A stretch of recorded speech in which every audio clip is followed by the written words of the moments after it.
लोकसभा चुनाव के बीच पश्चिम बंगाल की मुख्यमंत्री ममता बनर्जी ने बड़ा ऐलान कर दिया है। उन्होंने कहा कि केंद्र में तृणमूल कांग्रेस टीएमसी विपक्षी गठबंधन इंडिया का बाहर से समर्थन करेगी। टीएमसी की चीफ ममता बनर्जी ने बुधवार 15 मई को कहा कि मेरी पार्टी केंद्र में विपक्षी गठबंधन इंडिया का बाहर से पूरा समर्थन करेगी। केंद्र की सत्ता से बीजेपी को बाहर होने पर मैं इंडिया गठबंधन से सीएए, एनआरसी और यूसीसी वापसी लेने को कहूंगी।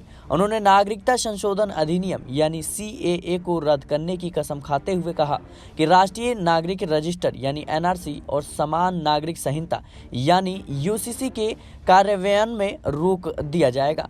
ममता बनर्जी ने कहा कि टीएमसी केंद्र में विपक्षी गठबंधन इंडिया की सरकार बनने पर बाहर से साथ इसलिए देगी ताकि बंगाल के लोगों को परेशानी ना हो। उन्होंने बीजेपी के 400 सीटें जीतने का जो टारगेट है उस पर निशाना साधा। कहा कि बीजेपी 400 सीटें जीतने का दावा कर रही है, लेकिन लोग ऐसा नहीं होने देंगे। जनता को सब पता चल गया है कि बीजेपी चोरों से भरी पार्टी है। टीएमसी बीजेपी के खिलाफ एकजुट होते हुए विपक्षी गठबंधन इंडिया का हिस्सा है, लेकिन वो बंगाल में अकेले चुनाव लड़ रही है। आए दिन ममता बनर्जी और कांग्रेस के नेता एक दूसरे पर विभिन्न मुद्दों को लेकर निशाना साधते रहते हैं।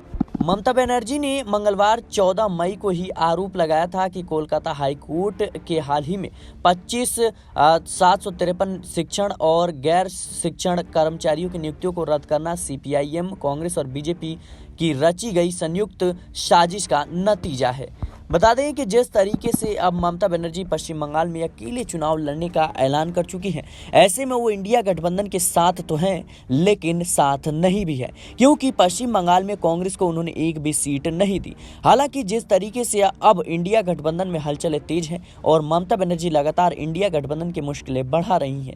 एक तरफ से कांग्रेस पर जो है निशाना साधना, दूसरी तरफ ये कहना कि मैं इंडिया गठबंधन के साथ हूँ, अपने आप में ये कई सवाल खड़े करता है। फिलहाल देखा जाए तो लोकसभा चुनाव के चौथे चरण में सभी पार्टियां तैयारियों में जुट गई हैं। इसी बीच पश्चिम बंगाल से जिस तरीके से ममता बनर्जी ने अब इंडिया गठबंधन के समर्थन का दावा किया है यानी बात कही है, अब देखना दिलचस्प होगा कि लोकसभा चुनाव में इसका क्या परिणाम देखने को मिलता है। फिलहाल ममता बनर्जी के इस फैसले को लेकर के आपकी क्या राय है, हमें कमेंट बॉक्स में जरूर बताएं। देश और दुनिया की तमाम खबरों के लिए बने रहें नेक्स्ट पॉलिटिकल बाइट के साथ।